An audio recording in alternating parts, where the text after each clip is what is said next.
Okay, are you following जो पंजाब से हैं? Are you guys following the papers? Summer वापस चले गए हैं, समर खत्म हो गया, सर्दी हो गई है लाहौर में. Have you seen PMS papers? Punjab के जो हो रहे हैं. Again, हमने उस दिन मार्क्स पढ़ा था पॉलिटिकल साइंस में, और कल पॉलिटिकल साइंस में मार्क्स आया हुआ है, कल marks.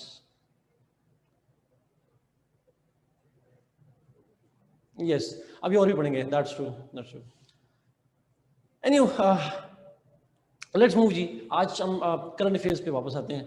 Back to political science. Yes, अरसाल का constitutionalism, basically constitution was the government. वो सेम जो मोनार्की वगैरह है उन्हीं को कॉन्स्टिट्यूशन की बात करते हैं.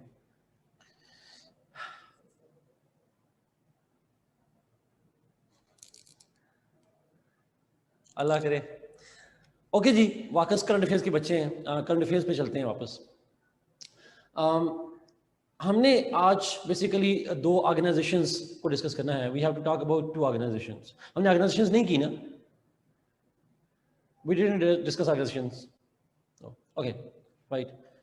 सो we will talk about the organisations. Different organisations हैं, बट आपको डिफरेंट ऑर्गेनाइजेशन के अगर मैं नाम बताऊं तो EU भी आपको नजर आएगी, आपके पास UN भी है, सार्क भी है, नेटो भी है, SCO भी है, OIC भी है, ECO भी है. There is a list of organisations. Not just organisation, international organisations की बात करूं, रीजनल और इंटरनेशनल ऑर्गेनाइजेशंस. तो जनरली ये सारे जो हैं वो different EU, UN, SAARC, NATO, SCO, OIC, ECO, et cetera et cetera. These are different organisations. अच्छा, चूंकि करंट अफेयर्स है तो हमें अंडरस्टैंड करना पड़ेगा कि करंट अफेयर्स में उन ऑर्गेनाइजेशन पे सवाल आते हैं जिन पे कोई रिसेंटली इंपॉर्टेंट डिबेट हो रही हो. If there is an important debate going on about them, और खासकर पाकिस्तान के अंदर जो मीडिया है, इंटरनेशनल या पाकिस्तान का जो मीडिया है, that is highlighting that issue.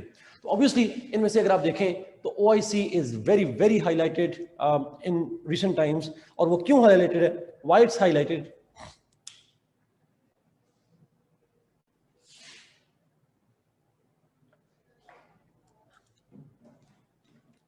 एक तो पाकिस्तान के रेफरेंस में है, जब आप कह लेते हैं कश्मीर का इशू है उसकी वजह से, लेकिन एक और वजह भी है.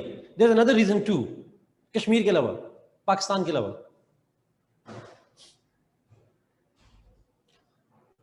यस, टर्की मलेशिया वाला कॉन्सेप्ट, लेकिन ज्यादा इंपॉर्टेंट जो नीचे हुज़ैफा ने हमारे लिखा, that is the Palestinian conflict.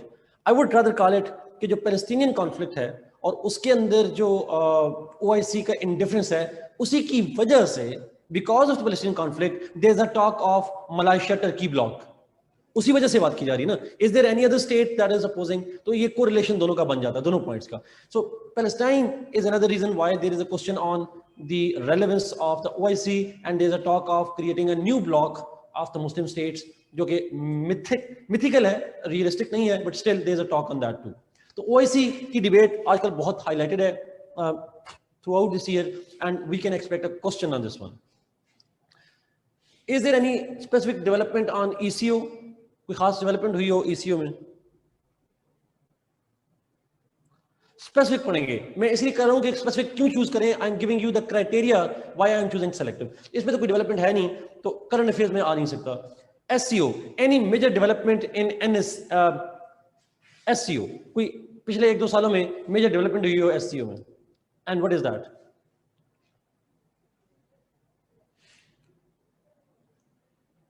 क्या हुआ?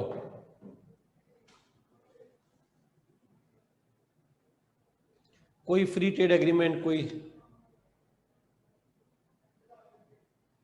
बल्कि अभी OIC पे आएंगे, OIC के एंगल आएंगे कि क्या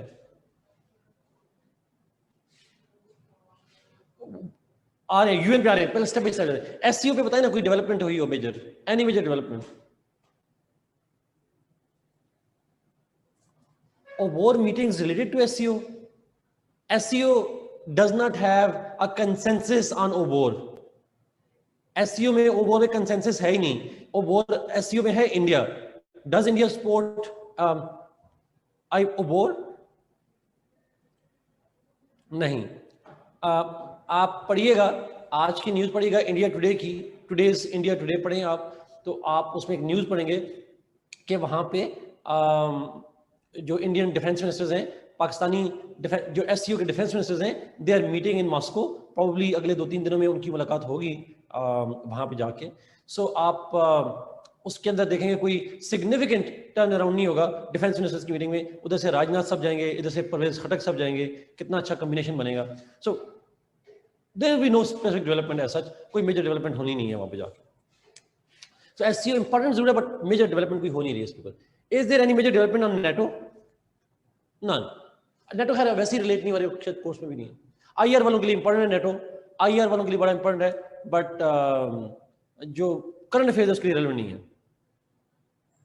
ये ख्वाजा इसलिए मैंने कहा आईआर वालों के लिए नेटो की इंपॉर्टेंस ये है दैट ट्रम्प की जो कमिटमेंट है नेटो से, American commitment with NATO is being compromise, और जर्मनी से फोर्सेस विड्रॉ की, शायद आप में से किसी आईआर वाले बच्चों को जानते होंगे, और जब विड्रॉ किया है जर्मनी से कुछ फोर्सेस, सो ये it happened for the first time in NATO's history that US withdrew NATO forces from Germany, और लिमिटेड है बट सिग्निफिकेंट डेवलपमेंट है ये नेटो की हिस्ट्री के अंदर।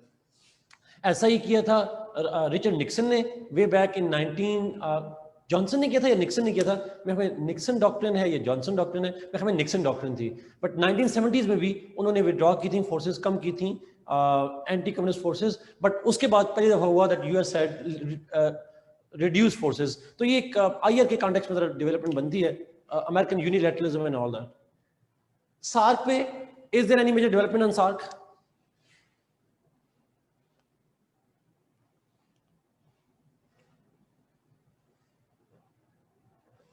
कॉन्फ्रेंस क्या फायदा, व्हाट वर्चुअल मीटिंग हुई है, दैट्स ट्रू, दैट्स ट्रू, बात मीटिंग की नहीं है। Is there any specific debate about it?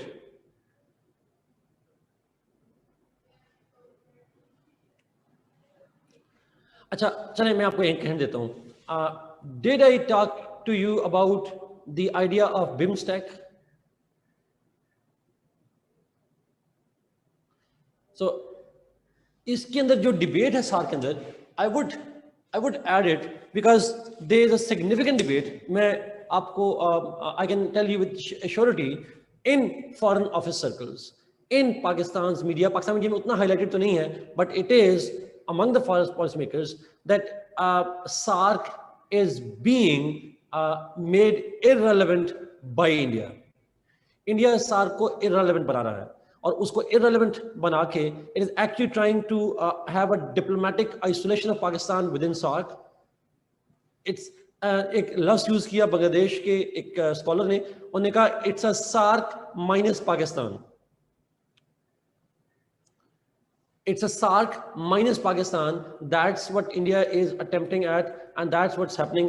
और इसी को काउंटर करने के लिए अगर आप देखा हो, Pakistan is trying to approach Bangladesh, we are trying to approach Nepal, so we are trying to be approaching these two states. अगर आप जानते हो पिछले कुछ महीनों के अंदर, so एक डिबेट है कि सार्क के हवाले से जो चल रही है, so I would talk about SARC too. ठीक है, I will do that. I will. So SAARC के अंदर डिबेट है, और खासकर सार्क के अंदर डिबेट है जो क्लीवेज डेवलप हो रहा है सार्क के अंदर, जो फॉल्ट लाइंस डेवलप हो रही हैं सार्क के अंदर between pro China and pro India states. This debate within SAARC is very important, and that is threatening the survival of SARC too. अच्छा, यूएन पे स्पेसिफिकली तो कोई नहीं है except for Kashmir issue. I don't know आपने जब Kashmir issue पढ़ा था,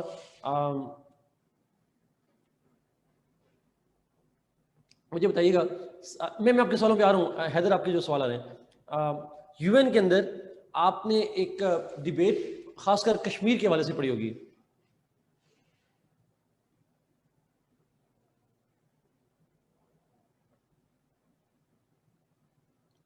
यूएन पे हो गया, कश्मीर पे भी हो गया, गुड, ठीक हो गया, ओके फाइन, इसको तो खत्म करते हैं। ईयू पे any major development?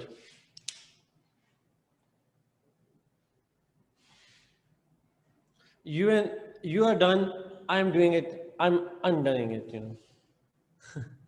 EU, any major development on EU, Brexit नहीं हुई, because Brexit was an old thing, it happened much earlier, as such कोई recent उस पे नहीं है. It was not, it happened last year, but it was decided almost 4 years ago. 4 साल पहले decision हो चुका था, but obviously it's a bit old issue. Again, IR वालों के सेंस में इंपॉर्टेंट होगा, Brexit represents ग्लोबल ट्रेंड, और IR का ग्लोबल ट्रेंड जो है वो EU से अमेरिका ने विड्रॉ किया. अमेरिका EU का मेंबर था ही नहीं,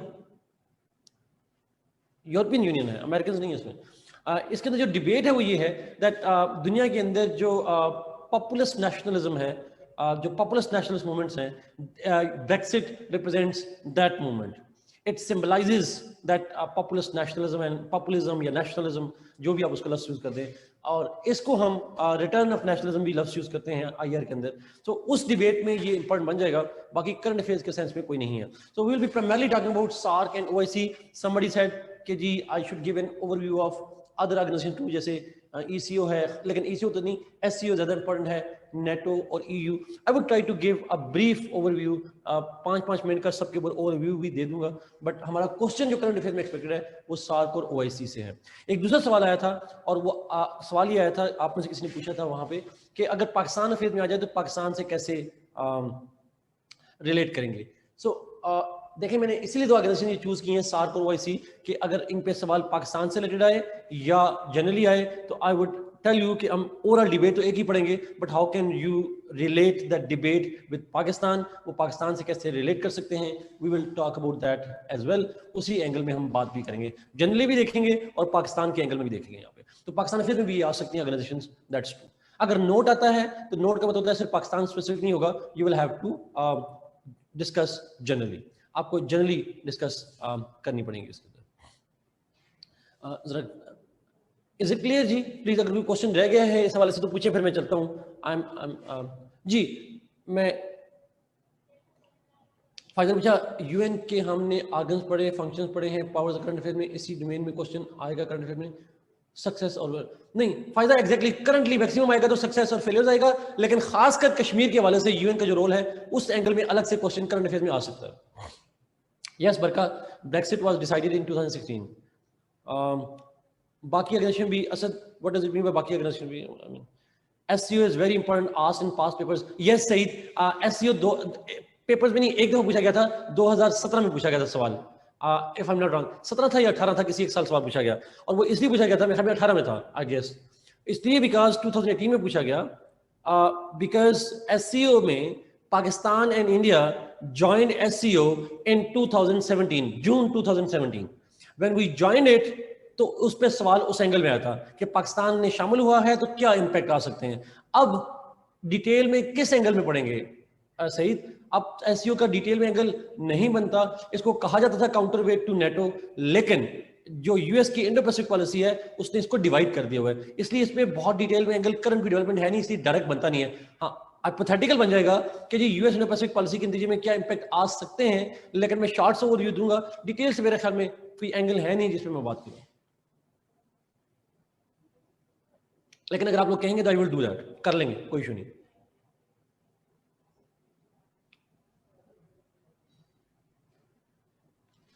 पाकिस्तान फिल्म में भी इंक्लूडेड है, दैट्स ट्रू असद. इसलिए मैंने कहा कि आपको अब देखिए यूरोपियन यूनियन का पाकिस्तान से कोई लिंक नहीं है, ECO भी कोर्स में है, कोर्स में सब चीजें हैं, but I guess we should focus on the smart study जो रेलेवेंट पॉइंट है. हाँ, आप अगर एक्स्ट्रा करना चाह रहे हैं पाकिस्तान फिल्म में तो SCO कर लीजिएगा, बाकी मैं फिर भी रिकमेंड नहीं करूंगा कि आप करें. UN ऑलरेडी आप कर रहे हैं, SAARC OIC हम करेंगे, आप एक्स्ट्रा अगर पाकिस्तान अफेयर्स के लिए करना चाह रहे हैं तो SCO कर लें. पाकिस्तान अफेयर में शायद आ सकता है, लेकिन करंट अफेयर में नहीं आ सकता. कश्मीर की कौन सी डायमेंशन पूछा गया कोमल ने? कश्मीर की डायमेंशन बहुत सी डायमेंशन हैं, बट मैंने कहा उसमें UN का जो फेलियर है उस एंगल में भी सवाल आ सकता है. हैदर बताएंगे कौन सा आया था आप 2020 में SCO पे आया था? जी उसरा, I will.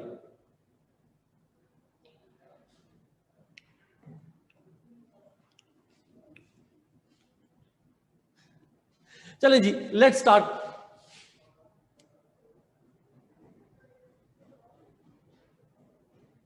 Ji, either exactly that was my point. मैं इसी पॉइंट पे कह रहा हूं कि इस एंगल पे पॉसिबिलिटी हो सकती है कि जिसमें अब देखें चाइना पाकिस्तान रशिया में एक, यस एदर इसी पॉइंट को अगर देखें चाइना पाकिस्तान रशिया में कॉमन क्या है, that they all are related to, they all are not part of the Indo-Pacific policy. So that's true उस एंगल पे।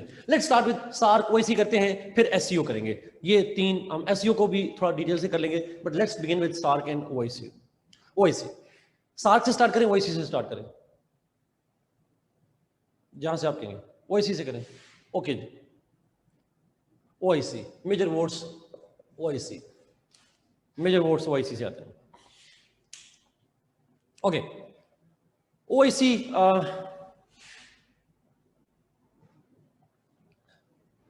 पे ऑब्वियसली जो सबसे इंपॉर्टेंट डिबेट है, अगर मैं आपसे ही पूछूं, ऑब्वियसली बिकॉज आप लोग भी एक स्टूडेंट्स होते हैं, you also make a guess on that as well, what is the debate on OIC? जो प्राइमरी डिबेट है वो OIC की सक्सेसेस पे है या फेलियर्स पे है?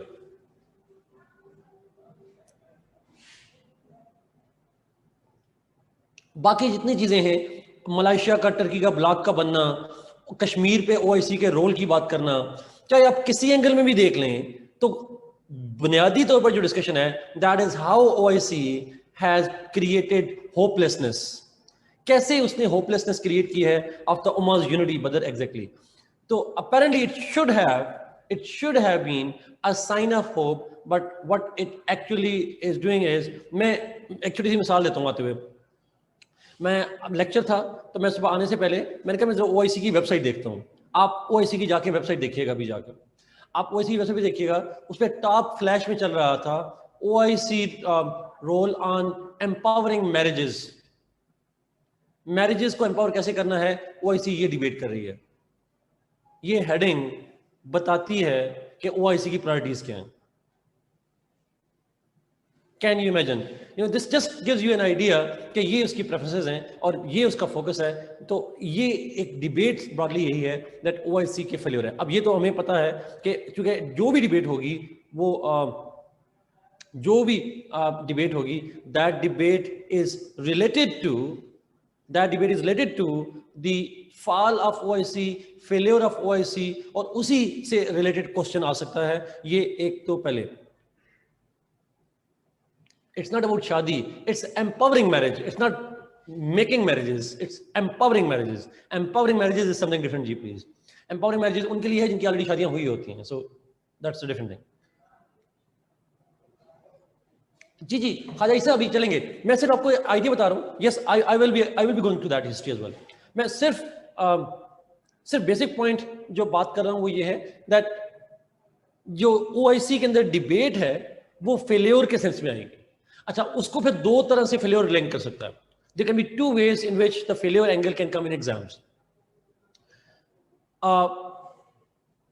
One is the broad failures and the reasons of failures. Why OIC fails? Broadly sense में OIC failed है, we know that. हमें failure देखने हैं, कहाँ failure है, किन एंगल्स में। और सेकेंडली इसी के साथ में क्वेश्चन, इसी के एंगल में question, that is the reasons for failure of OIC. ये पहला पॉइंट। अच्छा, उस रीजन में जो फेलियर्स हैं और उसके जो रीजन है उसी में हम फिर कश्मीर को भी ले सकते हैं कि एक फेलियर OIC का है, कश्मीर क्यों फेलियर है, वो एक डिबेट वहां भी जनरेट हो सकती है। जनरली भी आ सकता है, कश्मीर के एंगल में भी हो। दूसरा जो डायमेंशन है, the second dimension is the failures of OIC। Failures तो हैं, काजेस भी देख रहे हैं। What is the solution to that? Way forward क्या है? क्या वे फॉरवर्ड वो है जो यहां पे वहीद ने सवाल लिखा, टर्की मलेशिया वाली डिबेट, वो शाउन क्रशी वाली डिबेट कि जी वी कैन गो विद और विदाउट सऊदी अरेबिया, हम तो ये वे फॉरवर्ड की क्या प्रोबेबिलिटीज हैं, रियलिस्टिकली उसके क्या बात हो सकती है? ये दो मेन एंगल है। पहला है फेलियर्स और उसके काजेस, और उसमें स्पेसिफिकली हम कश्मीर को भी उठा सकते हैं और जनरली बात भी कर सकते हैं। और दूसरा है अगर फेलियर तो है, काजेस भी पता है, तो फिर अगला सवाल what is the probability, what is the way forward to that, उसका वे फॉरवर्ड क्या हो. So what I would do is, मैंने दोनों एंगल्स को कंबाइन करके I would discuss OIC. Yes exactly, way forward क्या है एग्जैक्टली. अच्छा, उसमें जो भी ऑप्शन आएंगे हम 3 ब्रॉड हिस्सों में बात करेंगे. 3 ब्रॉड हिस्सों. We'll debate OIC in 3 main angles और वो दोनों क्वेश्चंस को कवर करेगा. 1, we try to understand failures. OIC किन इश्यूज को रिजॉल्व करने में फेल हुई. Why failures? Analytical point, fail हुई क्यों, काजेस क्या है उसके, रीजंस क्या है, हमारा एनालिसिस क्या है उसके बाद. And then we'll debate on the way forward. Way forward क्या है, सॉल्यूशंस क्या है, सजेशंस क्या है, फ्यूचर क्या है ओआईसी का. नहीं खालिद, ओआईसी की फेलियर का फायदा किसको है ये तो नहीं देखेंगे खालिद, ये देखेंगे फेलियर का नुकसान किसको है. फेलियर का नुकसान जो है वो हमें नजर आएगा, मुसलमानों को नजर आएगा, मुस्लिम स्टेट्स को नजर आएगा. खासकर हम कश्मीर की बात करेंगे, फायदा की बात नहीं करेंगे, नुकसान की बात जरूर करेंगे. सो फेलियर्स, एनालिसिस, व्हाई फेलियर्स, और फिर वे फॉरवर्ड जिसके अंदर सॉल्यूशन पे जाएंगे, ऑप्शंस पे जाएंगे. This is the core discussion that we will have on OIC. But in order to understand the failures or in order to have a basic introduction, हम OIC की 2 चीजें जरूर देखेंगे. One is, अब ये इस पे सवाल नहीं आएगा बट ये सवाल को आंसर करने के लिए जरूरी है ये 2 पॉइंट समझना. One is OIC की origin plus structure. Origin plus structure. Second चीज ऑब्जेक्टिव्स.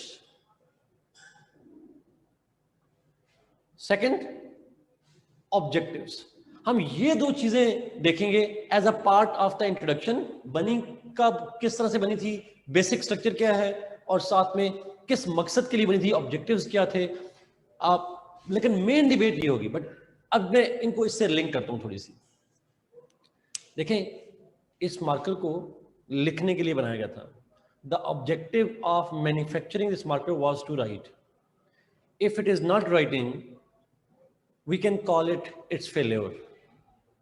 ऐसा ही है, इसको लिखने के लिए बनाया गया.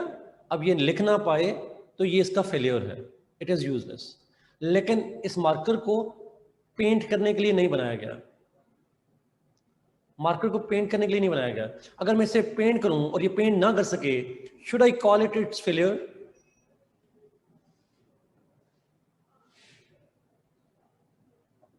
सिंपल सी बात है, जिस काम के लिए कोई चीज बनती है उसी की यूटिलिटी उसी सेंस में देखी जाती है.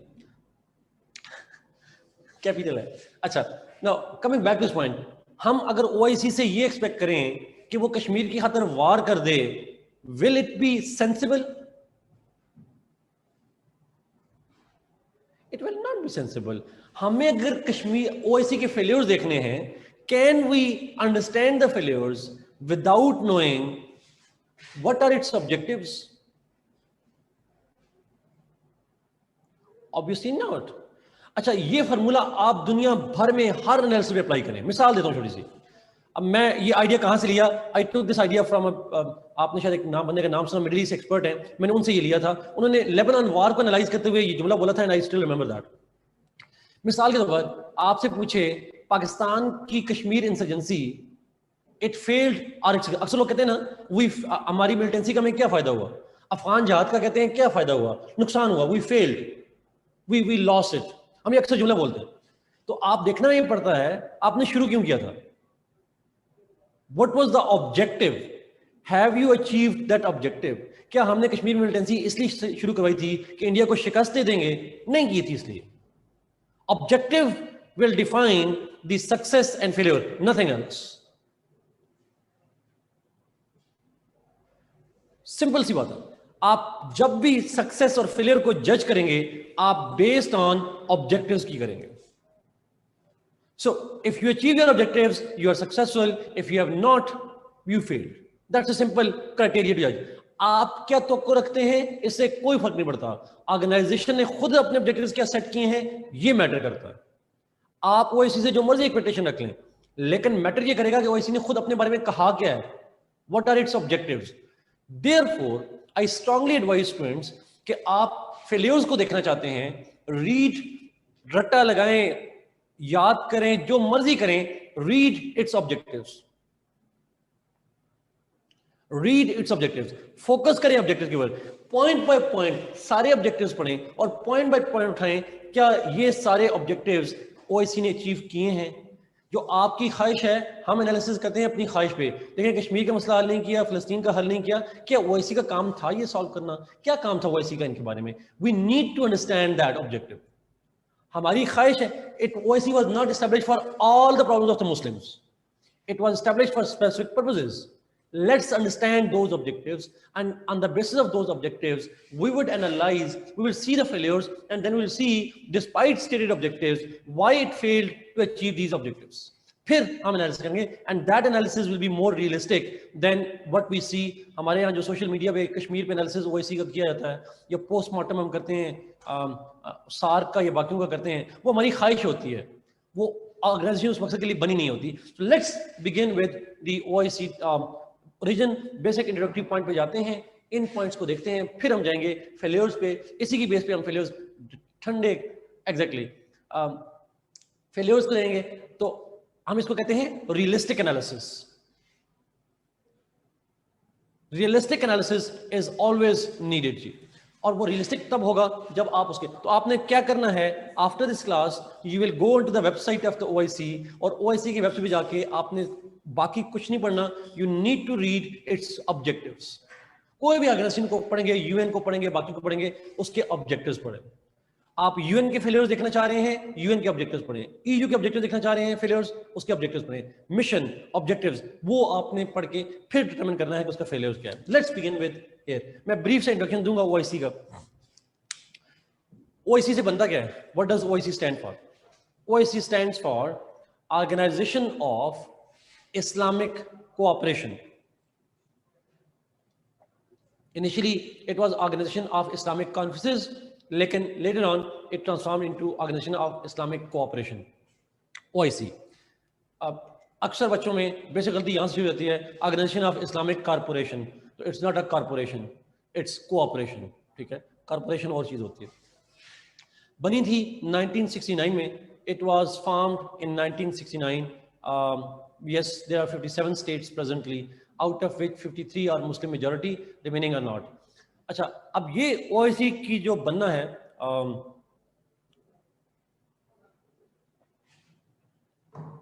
yes, ऑर्गेनाइजेशन OIC का जो बनना है, उसके जो पीछे रीजंस थे, there were some long term reasons and there were some short term reasons. Let me explain the very shortly short term reasons and long term reasons why OIC was established. Short term से मतलब है immediate reasons क्या थे, फौरी वजह क्या थी. तो मैं अगर immediate reason की बात करूं तो obviously we all read that in our school books that the immediate reason was the burning of Al-Aqsa Mosque by the fanatic Jews. कुछ Jews थे जिन्होंने Al-Aqsa Mosque को बंद करने की कोशिश की जेरूसलम के अंदर, and that created a huge kind of uproar in the Muslim world. हमने पैलेस्टीन कॉन्फ्लिक्ट के अंदर ब्रीफ सी मैंने आपको शायद बताया था कि यरूशलेम पे इजराइल ने कब कब्जा किया था. When did Israel capture East Jerusalem? Yes, 1967 में. 1967 की वॉर में, 6 days वॉर जिसको कहते हैं, उस वॉर में कब्जा किया. उससे पहले बिफोर दैट यरूशलेम वाज अंडर हुज कंट्रोल?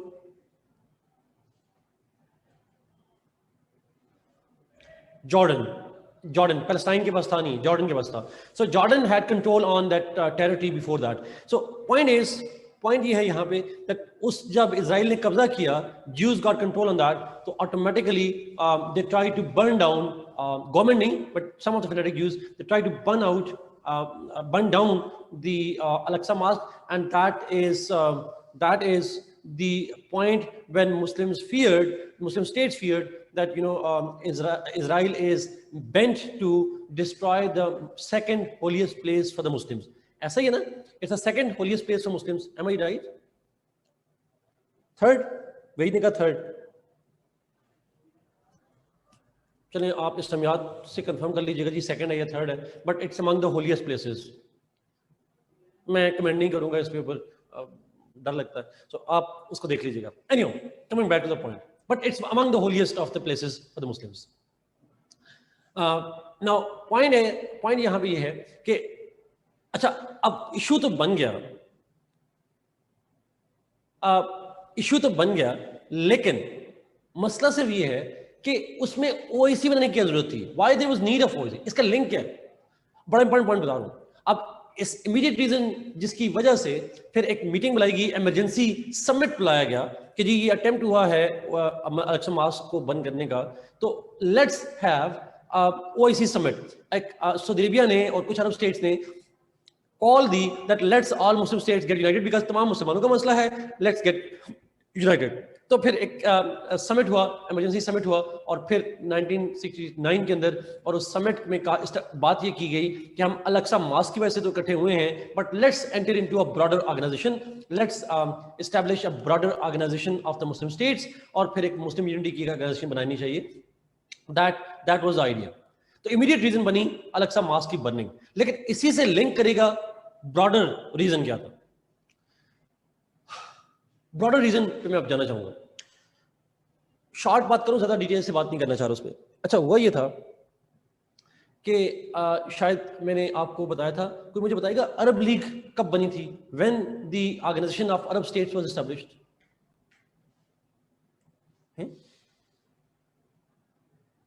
तो इट वाज एस्टैब्लिश्ड इन 19 मेरा ख्याल में 45, 1945 है. यस, 1945 में बनी थी. यूएन से पहले बनी है ये ऑर्गेनाइजेशन अरब लीग. ओके, सो जब अरब लीग बनी थी वे बैक इन 1945, तो उसका basic March 22, thank you Umar, उसका बेसिक जो ऑब्जेक्टिव था that was the unity of the Arab states. अच्छा, they didn't include the word Muslim League or an organization of the Muslim states. उसकी वजह ये थी कि Arabs were primarily nationalists. खासकर इजिप्ट को ले लें, आप सीरिया को ले लें, आप जॉर्डन को ले लें, सऊदी अरेबिया तो चले मजहब के नाम पे बना था, बट मेजर अरब स्टेट जो थी इजिप्ट वगैरह, दे वर नेशनलिस्ट. आपने सुना होगा बाथ पार्टी है वहां पे, तो बाथिस्ट जो थे वो नेशनलिस्ट थे, अरब नेशनलिस्ट. एथनिक नहीं होता, जो अरब नेशनलिज्म से मतलब है उनका एथनो नेशनलिज्म. पश्तून, पंजाबीज, मुसलमान है लेकिन पंजाबी, पश्तून, बलोची भी कहलाते हैं. तो वहां भी मुसलमान तो थे, but they were uniting on the basis of the Arab ethnicity. So Arab nationalism पे उन्होंने बना दी, अरब लीग बना दी. And okay, thank you Ved, thank you. अच्छा, नाउ पॉइंट इज कि अरब लीग जब बनी उसकी वजह क्या थी? उसकी बेसिक वजह थी अरब्स को इकट्ठा किया जाए to deal with the threats of Jews. जो ज्यूज वहां पे माइग्रेट कर रहे थे, ब्रिटिश कंट्रोल में था वो टेरिटरीज, तो उससे काउंटर किया जाए उसको. नाउ पॉइंट इज कि उसी अरब लीग ने पार्टीशन प्लान ऑफ 1948 की मुखालफत की थी, 1947 में, when Britain proposed partition plan, when British government proposed the partition plan in 1947 in UN कि इस अरब ये जो पैलेस्टीनियन टेरिटरी है इसको एक मुस्लिम स्टेट बना दें और एक ज्यू स्टेट बना दें, तो अरब लीग अपोज्ड इट. जब अरब लीग ने अपोज किया, लेकिन Israel declared a unilateral independence. Israel ने एक यूनिलैटरल इंडिपेंडेंस डिक्लेयर कर दी अपनी. When Israel declared itself to be independent, तो क्या इम्पैक्ट निकला? The impact was the Arab states declared war on Israel. ये बात बताई थी मैंने 1948 में, Arab states declared war on Israel. हमने ब्रीफ ओवरव्यू दिया था उसका, वी डिड डिस्कस, मैंने जब हिस्ट्री बताई थी उसके अंदर. तो 48 में अरब स्टेट्स ने, अरब लीग ने वॉर डिक्लेयर की इजराइल पे, क्योंकि they wanted that Palestine should belong to the Palestinians and not a Jewish state. No Jewish state was acceptable. अच्छा, जब वो वॉर हुई What happened to Arabs? Did they succeed or they failed?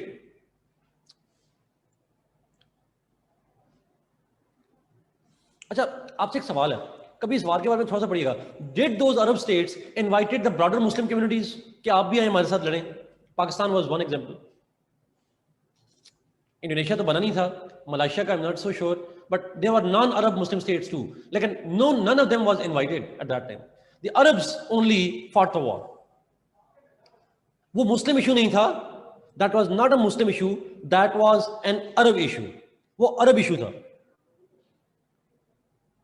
लेकिन इसी context में 1950s में Egypt ने फिर अटेम्प्ट किया अकेले by blocking the state of Hormuz, Suez canal को ब्लॉक किया उसने, trying to put pressure on Europeans कि आप इजराइल को बाइकआउट करें.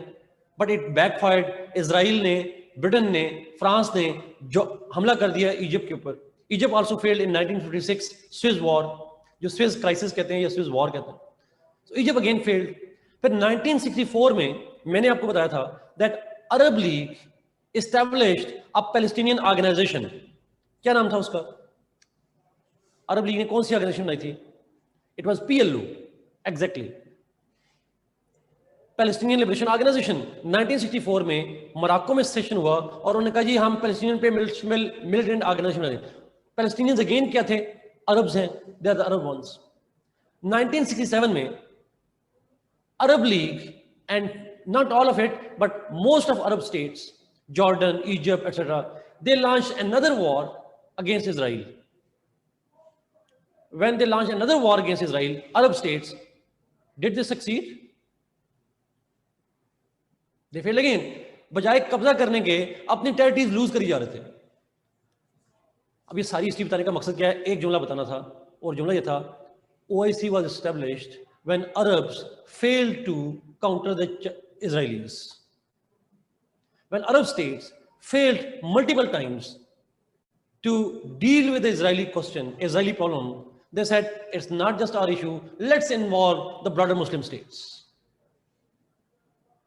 That is the real the failure of Arab states, the failure of Arab League to deal with the Palestinian problem, to deal with the Israeli problem. They then went to create a broader organization of OIC.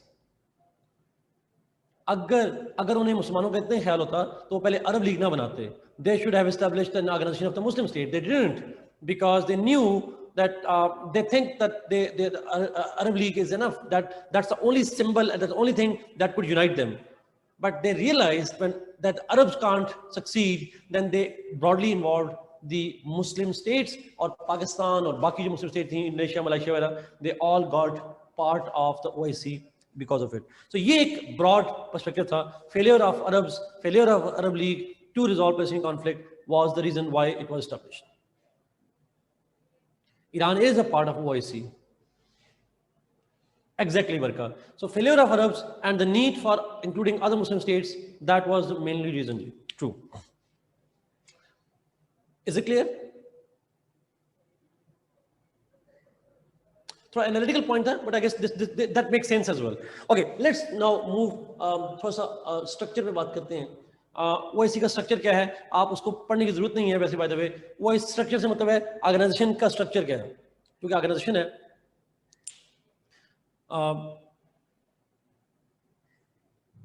Yes, true. अच्छा.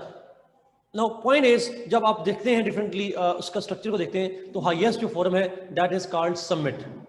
OIC का highest forum जो है that is called summit और उसमें decision making जो होती है वो highest level पे होती है जिसमें head of the states और head of the governments जो हैं वो participate करते हैं.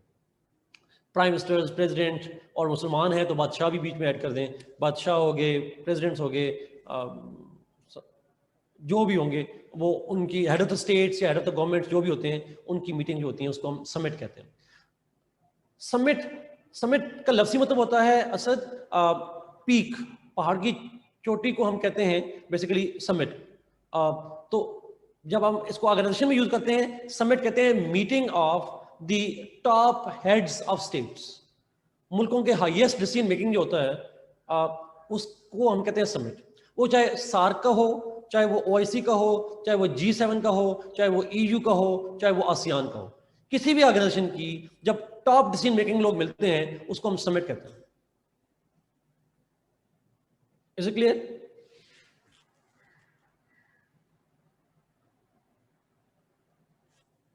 यस,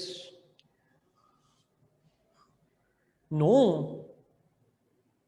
G7 वो इसी का पार्ट है।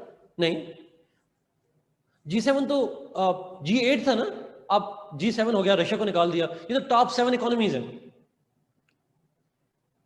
उनका समिट का मतलब होता है कि अच्छा ब्रिक्स का समिट होता है वो सारा। जो थी ना, आप लोग एक मिनट के लिए जरा थोड़ा OIC को जरा भूलिएगा, forget about OIC, forget about OIC। Summit कहते हैं कोई भी ऑर्गेनाइजेशन हो, कोई भी ऑर्गेनाइजेशन हो, उसके हेड ऑफ द स्टेट जब मिलते हैं, मीटिंग करते हैं, उसको समिट कहते हैं। इसका OIC से कोई लिंक नहीं है। Meeting of presidents, prime ministers is called summit. वो बायलैटरल भी हो सकता है, ऑर्गेनाइजेशन ना भी हो, पाकिस्तान के और चाइना के प्रेसिडेंट मिले, समिट हो जाएगा। सिंपल सी बात है। कोई दो head of the top decision makers मिलते हैं, उसको हम कहते हैं समिट। लेकिन OIC वो ऑर्गेनाइजेशन के अंदर भी होता है, OIC का भी समिट होता है।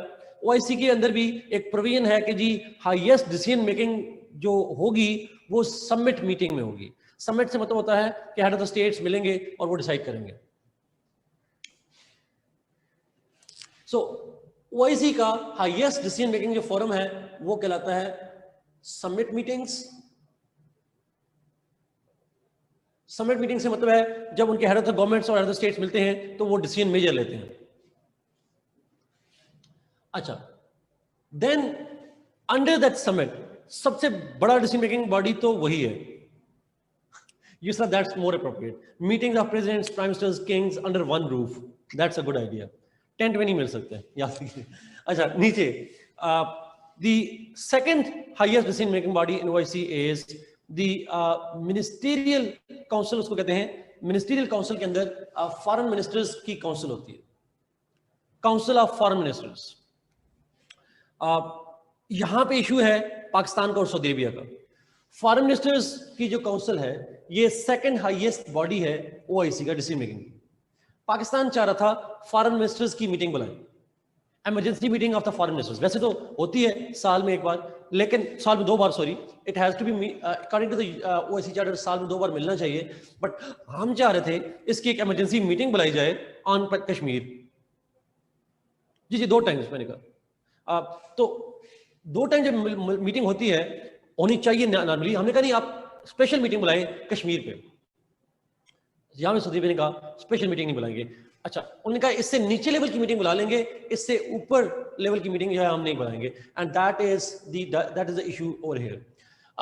तो फॉरेन मिनिस्टर्स की मीटिंग है, then under it are different forums हैं, उसकी सब्सिडरीज हैं, डिपार्टमेंट्स हैं, डिफरेंट सब ऑर्गन्स पे नीचे मौजूद हैं। अच्छा, जो डिफरेंट नीचे फॉरम मौजूद हैं उनके अंदर लेबर्स की मीटिंग भी होती है, जो लेबर मिनिस्टर्स हैं। उसके अलावा आप उठाकर देख लें जो उनकी इकोनॉमिक्स के हैं, फाइनेंस के हैं, डिफरेंट फॉरम्स हैं। फिर सेक्रेटेरिएट मौजूद है इसका।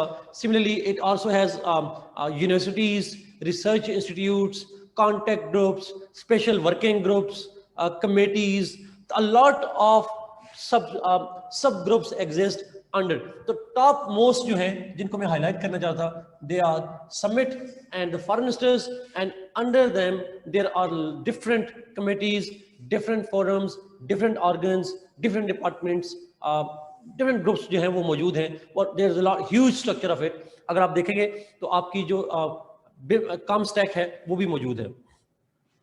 काम स्टैक इसी से मुस्लिम स्टेट्स की एक साइंस एंड टेक्नोलॉजी की है, यूनिवर्सिटीज का है, सेक्रेटेरिएट का है, टेररिज्म पे कमेटीज हैं, lots of groups.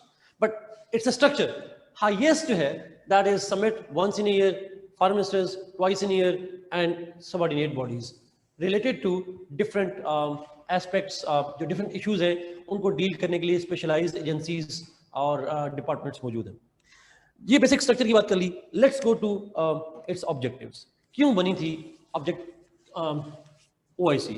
Core objectives क्या हैं? काजेज नहीं, कोर ऑब्जेक्टिव्स क्या हैं? OIC क्या कहता है? अगर आप OIC की वेबसाइट पे जाएंगे जो थी ना हम चाह रहे थे कश्मीर पे मीटिंग बुलाई जाए। अच्छा, एक नीचे फोरम है कॉन्टेक्ट ग्रुप ऑन कश्मीर, उसकी मीटिंग तो हुई कश्मीर पे। हम चाह रहे थे फॉरेन मिनिस्टर्स की मीटिंग बुलाई जाए, special meeting of foreign ministers should be called on Kashmir. Kashmir का एजेंडा हो और फॉरेन मिनिस्टर्स की मीटिंग, स्पेशल मीटिंग बुलाई जाए। सो दिलीप ने कहा सॉरी वी डोंट, हमने समिट नहीं बुलाया, हमने कहा फॉरेन मिनिस्टर्स की मीटिंग बुला लें। सो दिव्या उसके लिए भी तैयार नहीं थी। This is the problem. Financial structures की बात कर रहे हैं, ओआईसी की बात कर रहे हैं खालिद, तो are you referring to the expenditures of OIC या ओआईसी का अपना जो फाइनेंस एस्पेक्ट है उसकी? अगर आप फाइनेंस एस्पेक्ट की बात कर रहे हैं तो ओआईसी के अंदर अगर आप जानते हो there is Islamic development bank, एक इस्लामिक डेवलपमेंट बैंक है जो काम करता है फाइनेंस के वाले से। और अगर आप ब्रॉडर सोशो इकोनॉमिक की बात करना चाह रहे हैं तो उसके अंदर डिफरेंट साइंटिफिक कमिटीज वगैरह भी मौजूद हैं। बट हम इस पे ज्यादा बात नहीं करेंगे। कॉन्टेक्ट ग्रुप ऑन कश्मीर, असल कॉन्टेक्ट ग्रुप का मतलब ये होता है ओआईसी का एक कॉन्टेक्ट ग्रुप है, ओआईसी के एक सिलेक्टेड मेंबर्स हैं जो कि कश्मीर के इशू पे फोकस करते हैं। That's a kind of special committee on Kashmir कह लें आसान लफ्ज़ में, बट ऑफिशियल वर्ड है कॉन्टेक्ट ग्रुप ऑन कश्मीर। वो सब फॉर्म में आ जाए, इस पे ना जाए please. Let's come to the core point, जो असल जिसमें सवाल आता है उसमें ये बेसिक आइडिया देना था कि पूरी ऑर्गेनाइजेशन मौजूद है, समिट, फॉरेन मिनिस्टर्स के टॉप डिसीजन मेकर। ऑब्जेक्टिव्स पे आते हैं जो ओआईसी के चार्टर में लिखे गए हैं। ऑब्जेक्टिव्स जो ओआईसी का चार्टर है that explains the core objectives. Again मैं पॉइंट बाय पॉइंट सारे नहीं देखूंगा, बट मैं ब्रॉड बात करेंगे। Yes can they never deny that, they never deny that, but they do not want to highlight it. अच्छा, जो ऑब्जेक्टिव्स हैं ब्रॉडली ओआईसी के, it's not a one dimensional organisation. OIC is a multi-dimensional organization which aims to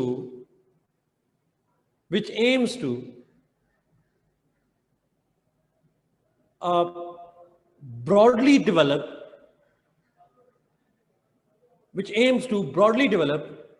socio-economic and political cooperation, which broadly aims at developing socio-political and economic coordination among members to deal with challenges in these fields.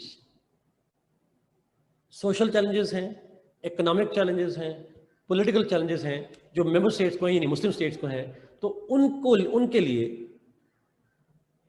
उनके लिए OIC की states की coordination develop करना।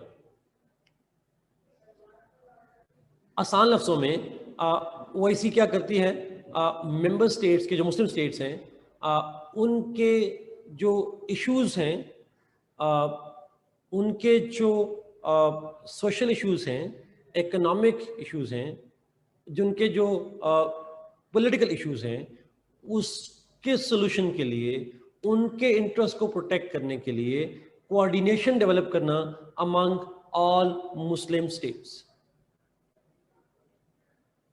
मुझे words अब याद नहीं होंगे, बट आइडिया ये था that the OIC was it's a multi dimensional organisation which aims at establishing a forum for resolving socio political and economic issues of the Muslim states. Yes, too broadly. अच्छा, अब यहां पे एक question बड़ा important है। एक point तो ये है कि मुस्लिम स्टेट्स, बट वही मुस्लिम मेंबर स्टेट्स, लेकिन इसका एक और भी है।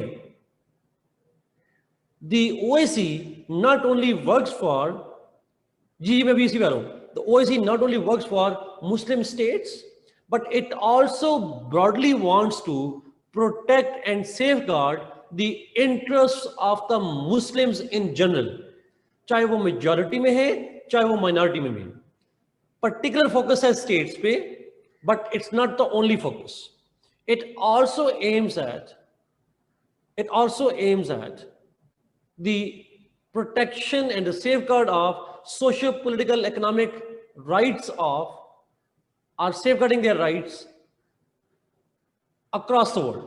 so for example, अगर इंडिया में मुस्लिम माइनॉरिटीज हैं, वो भी उनकी डोमेन आ जाएगी। अभी आप देखेंगे चार्ली हेब्डो वाला वाकया आएगा, अब ये दोबारा इशू बनना शुरू हुआ है, आप शायद जानते हो, दे अनाउंस कि जी हम दोबारा करेंगे फ्रांस के अंदर. सो if they republish that caricature, तो you will find out that वहाँ पे मुसलमान जब उठेंगे या अगर मुसलमानों के खिलाफ कुछ इस्लामोफोबिया डेवलप होगा, OIC will condemn that. OIC उसकी इशू को उठाएगी कि जी आप मुस्लिम्स के राइट्स के. तो पॉइंट इज कि OIC जो है प्राइमरीली मुस्लिम मेजॉरिटी स्टेट्स जो हैं, जो मेंबर स्टेट्स हैं मोस्टली, उनके ऊपर फोकस रखती है, but it also deals with the issues related to other. अच्छा, एक चीज दूसरी, does it have a security component? No, military security इसका objective नहीं है. So it cannot have its force, it cannot have its military, it cannot have its that kind of security leg. Mostly क्या है, socio-political और economic issues जो है वो इसकी top priority है, conflict resolution इसकी top priority है. No, वही UN का security dimension है. There is a military dimension of the UN, लेकिन OIC की नहीं है. यूएन में आपने पढ़ा होगा ना, कलेक्टिव सिक्योरिटी, सेल्फ डिफेंस, दो क्लासेस हैं जो सिक्योरिटी क्लासेस हैं, मिलिट्री क्लासेस हैं. तो इसलिए यहां भी नहीं है. ओआईसी में ऐसी कोई सिक्योरिटी और डिफेंस की क्लास जो है वो नहीं है, sort of. So this is yes बरका, UN has a force, but UN की फोर्स है वो स्टैंडिंग आर्मी नहीं है. It has a military but it does not have a standing military basically. नहीं, पीस की नहीं, ये डिफरेंट चीज होती हैं.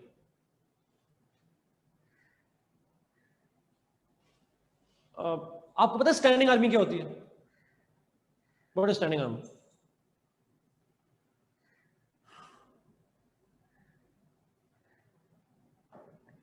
यस, जो परमानेंट आर्मी हो, exactly, which is ready to work, ready to operate, ready to go to war, permanent one. UN की नहीं है. यूएन की कोई ऑर्गेनाइजेशन ऐसी है जिसकी अपनी आर्मी हो, स्टैंडिंग मिलिट्री हो? Any organization that have a standing military? अब पता चलेगा ना. है जी, एक नेटो की नहीं है. हमने नेटो की मेरे ख्याल में है. Yes, NATO has it, I guess NATO has it. NATO की ऑलरेडी लिमिटेड है बट है, आई गेस है. उसकी नहीं है, उसकी है, जीसीसी की है, गल्फ कॉर्पोरेशन काउंसिल की स्टैंडिंग मिलिट्री है. आई गेस 18-20 हजार सोल्जर्स हैं उसके अंदर. Anyway, coming back to the point, तो ओआईसी का सिक्योरिटी डायमेंशन नहीं है. It does not deal with the military operations of any kind, ना पीस कीपर्स, ना स्टैंडिंग मिलिट्री, ना collective security, na self defense, nothing at all. It is only meant for socio political and economic things. That's the first point. अच्छा, अभी मैं क्यों बता रहा हूँ ऑब्जेक्टिव? इसलिए बिकॉज एक तो इसका काम सिर्फ पोलिटिकल डेवलपमेंट नहीं है, सोशल और इकोनॉमिक डेवलपमेंट भी है, एक चीज. और इसीलिए जब हम आज बात कर रहे थे सुबह कि मैरिजेस वाला पॉइंट था वहां पे, तो that is the domain of the OIC. वो डोमेन में लिखा हुआ है कि ये सोशल इश्यूज होंगे, वो उसकी डील में आएंगे, बट इकोनॉमिक इश्यूज भी आएंगे और एजुकेशनल और साइंटिफिक और ये सारी चीजें आएंगी, और लेकिन सिक्योरिटी इश्यूज उसकी डोमेन में नहीं आते. तो इसीलिए जब अक्सर स्टूडेंट्स कहते हैं कि जी इंडिया पाकिस्तान की वार हुई, ओआईसी ने हमें हेल्प नहीं किया, ओआईसी में मिलिट्री कंपोनेंट है ही नहीं. Don't put blame on OIC for not helping us in our wars. Don't expect OIC to jump into Yemen war and Syrian war. ठीक है, उन पॉइंट पे आप कमेंट नहीं करेंगे. हाँ, पॉलिटिको इकोनॉमिक सोशल इश्यूज पे हम बात जरूर करेंगे उसके फेलियर्स की. वार में उसका फेलियर आप नहीं लिखेंगे. एग्जैक्टली और ये अक्सर बच्चे गलती करते हैं कि जी कश्मीर में नहीं कर रहे, वो सीरिया में नहीं कर रहे, वो पता नहीं कहाँ का नहीं कर रहे. उसने नहीं करना भाई ओआईसी ने. OIC is not a military institution, it's primarily a social political and economic aspect. Okay, let's आसमान ठीक, अब इसी पे बात करते हैं कि वो कैसे करते हैं, बट ये मेन ऑब्जेक्टिव्स हैं उसके. Let's now see the failures. Failures पे जाते हैं जी, कहां पे OIC has failed to achieve its objective. Through diplomacy, yes, through may be economic means sanction लगा सकते हैं, लगाते नहीं बट सैंक्शन लगा सकते हैं. They can use soft power, एक इन्फ्लुएंस यूज कर सकते हैं. They can use hard power, जैसे इकोनॉमिक यूज कर सकते हैं. मिलिट्री तो नहीं कर सकते बट इकोनॉमिक कर सकते हैं. But they can use multiple of जैसे ऑयल ब्लॉकेट किया था 1974 में, अरब्स ने किया था, ओपेक ने किया था, ऑयल ब्लॉक कर दिया था. They can use that kind of forums as well. OIC बहुत सारी ऑर्गेनाइजेशन है मरियम जिनके अंदर मिलिट्री, सार्क की मिलिट्री नहीं है, यूरोपियन यूनियन की मिलिट्री नहीं है, but is European Union not influential? हर वो ऑर्गेनाइजेशन जिसकी मिलिट्री हो, जरूरी नहीं कि वही इन्फ्लुएंशियल हो. आप नॉन मिलिट्री ऑर्गेनाइजेशन भी इफेक्टिव होती हैं, वो काम कर सकती हैं. सो नॉन मिलिट्री ऑर्गेनाइजेशन है, इट्स अ सिक्योरिटी लिंक नहीं है. Okay, let me go and highlight the failures. OIC कहां फेलियर हुई. So for example GCC organization, असद गल्फ कोऑपरेशन काउंसिल, 6 मुल्क थे, कतर को निकाला हुआ आजकल तो 5 बचे हुए हैं. पर्शियन गल्फ की जो मोनार्कीज हैं, ये सुन्नी मोनार्कीज, ये सारी इसके अंदर आती हैं. 5 स्टेट्स हैं. Failures, let's make a list of failures. 1, Palestine,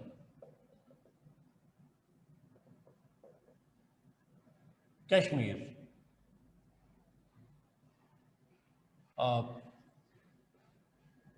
अच्छा अब यहां पे पास आपके पास 2 ऑप्शन है. जी सिर्फ सुन्नी स्टेट है, लिखिएगा नहीं पेपर में, बट ऑब्वियसली सुन्नी स्टेट्स हैं. No, SCO does not have a military, but it does have the security collaboration. Security collaboration की रास्ते जरूर आता है, लेकिन मिलिट्री उसकी अपनी स्टैंडिंग मिलिट्री नहीं है. लेकिन SCO is primarily not an economic one, it's a military and security and political organization. SCO.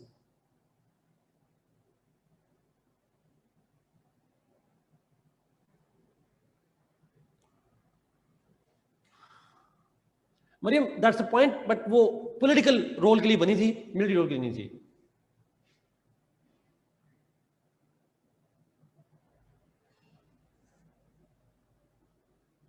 जी सही, एग्रीड.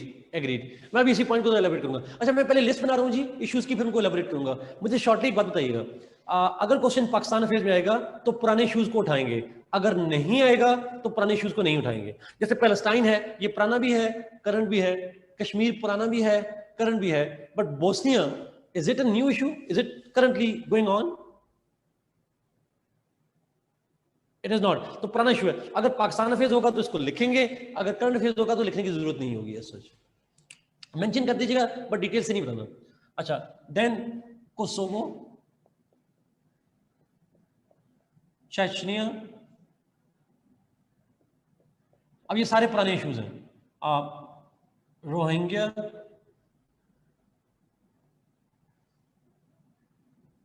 अच्छा ये वो जो जहां के इश्यूज हैं, जो मिलिट्री इश्यूज हैं मुसलमानों के. अच्छा, उसके अलावा अगर ये डिस्प्यूट्स के अलावा जाऊं, have they been able to protect the rights of Muslim minorities in India? इसको फेलियर लेंगे. Then you will talk about Burma, वही वाली बात, वही ऊपर आ जाएगा, रोहिंग्या वाली बात आ जाएगी. योगर का मैं खुद सोच रहा हूं, हम ना लिखेंगे ना लिखें, लेकिन ना लिखें योगर का. हल्का सा जिक्र करते, ज्यादा ना करिएगा योगर का. पाकिस्तान चीन दोस्त है ना, तो माइंड कर जाएंगे दोस्त. अच्छा, then you can add the issue of the Islamophobia in the West. Islamophobia की बात करेंगे. इस्लामोफोबिया भी तो एक इशू है global, but it has Syria. Thank you. How can I forget Syria, Yemen, और रिसेंटली एक और जगह पे भी सिविल वॉर हो रही है मुसलमानों में. रिसेंटली एक और जगह पे मुसलमान आपस में लड़ मर रहे हैं. लीबिया, बेलारूस में मुसलमान है कायनात, खुदा का खौफ करें. लीबिया,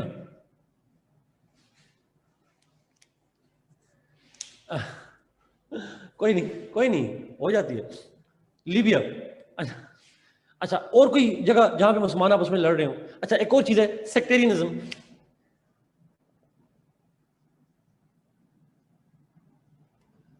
अगर आप गौर करें, मोस्टली हम अभी तक जा रहे हैं सिक्योरिटी इशू के ऊपर, मिलिट्री इश्यूज के ऊपर. अच्छा, ये बेसिकली, लेकिन अगर आप इस पे मजीद, यस मुस्लिम स्टेट की बात करें खालिद, तो उसके अंदर हम कह सकते हैं, हम ब्रॉडली ले रहे हैं, खासकर सेक्टेरियनिज्म जब बात करेंगे तो इसके अंदर ये इशू आ जाएगा. एक्सट्रीमिज्म, यस,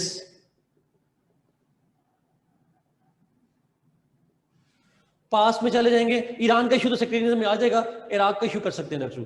अच्छा, बदर ये सारे हैं तो यूनिटी के इश्यूज हैं, इन वो काजेज है ना, यूनिटी नहीं है. अच्छा, एक अगर मैं सोशल इकोनॉमिक पे जाऊं, has it been developing any kind of economic collaborations? Economic failures हैं, सोशल फेलियर्स हैं, etcetera etcetera. there's a list of issues. Human rights की बात कर लें, that's true. You can make a list of all different issues. Human rights के भी लिख देते हैं. But वैसे सारे ये है सारे human rights के issues. Let's briefly एक short सा overview. That's true. Iran Saudi Arabia उस सेक्रेटरी में डिस्कस करूंगा. वैसे तो आप अलग से भी कर सकते हैं, बट मैं यहां पे डिस्कस करूंगा. Let me start with Palestine. देखिए एक छोटी सी चीज, बड़ी इंटरेस्टिंग स्टोरी. आप दो बड़े फेलियर्स हैं ओआईसी के पैलेस्टाइन से related. One, human rights. Human resource ना लिखिएगा, ह्यूमन राइट्स जी. पैलेस्टाइन इशू दो फेलियर्स हैं. One, OIC has failed to protect the rights of Palestinians. It has failed to protect the rights of the Palestinians. Second, it has failed to play any role in resolving the Palestinian problem. Current Palestinians की rights protect करने में fail है, और Palestine का जो solution है, it has failed to provide a unanimous resolution or unanimous formula for the resolution of the Palestinian conflict. देखिए बड़ी इंटरेस्टिंग स्टोरी है. पार्टीशन प्लान दिया था ब्रिटेन ने, उसके बाद अमेरिकियों ने ओस्लो अकॉर्ड दिया, उसके बाद क्वार्टेट बनी, उसके बाद अरब प्रपोजल आया, उसके बाद ट्रम्प की डील ऑफ द सेंचुरी आई. Has any solution ever been proposed by OIC states? Is there any OIC formula?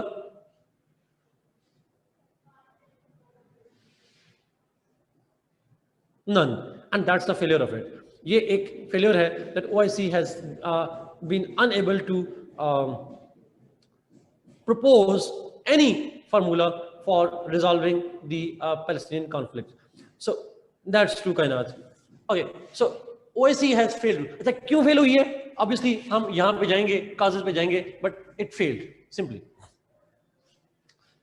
Now Kashmir में अच्छा चूंकि आपने दो तीन एक पैराग्राफ या तीन लाइनें लिखनी है सबके ऊपर, you can't write details on it, तो शॉर्ट से बता देंगे. कश्मीर में दोनों issues. It has failed to protect the rights of the Kashmiris, and it has failed to provide any workable formula or mediation or any formula to resolve. Musharraf का formula है, Dixon formula है, UN का formula है, OIC का कोई formula नहीं है. And that's the dilemma with it. So it has failed to protect the rights, and it has failed to bring resolution or any formula for the resolution of the Kashmiri issues. Same. Bosnia, same. Kosovo, same. Chechnya, same. इन तमाम में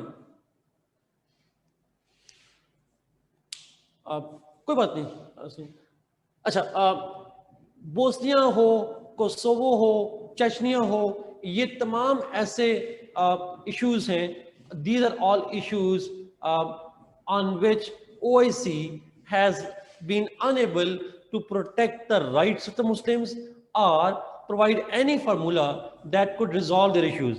लेकिन so much so कि Bosnia और Kosovo में मुसलमानों के rights को protect करने के लिए NATO launched military strikes.